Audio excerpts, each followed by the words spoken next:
সকালে ঘুম থেকে উঠেই দেখি বড় একটা চকলেটের বক্স গিফট হিসেবে চলে এসেছে আমার বাসায়।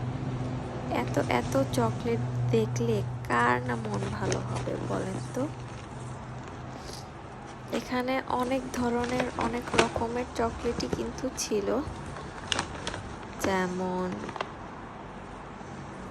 বিভিন্ন শেপের বিভিন্ন চকলেট বার, আর সব থেকে ভাইরাল যে চকলেট কুনাফা, সেটা তো শুরুর দিকেই দেখিয়ে দিলাম।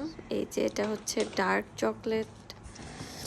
ডার্ক চকলেট যদিও আমার খুব বেশি পছন্দ না। এই যে দেখাই যাচ্ছে যে কতগুলো চকলেট, মানে আমি খেতে পারি আর না পারি, মানে মন ভালো হওয়ার মতো একটা জিনিস।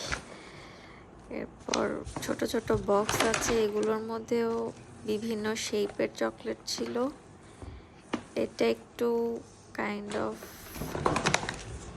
চিজি একটা ফ্লেভার ছিল, একটা টিরামিসু। এটা শুধু চকলেট ফ্লেভার। এই ব্লু বক্সের এই চকলেটগুলো আমার মোস্ট ফেভারিট চকলেটগুলোর একটা, কারণ এখানে অনেক ধরনের আর অনেক ফ্লেভারের চকলেট আছে। এটা ব্লুবেরি, আর পিঙ্ক কালারের যেটা দেখা যাচ্ছে এটা হচ্ছে রাসবেরি, আর এগুলো সেম অনেক ধরনের চকলেট একসাথে আছে। এই তো।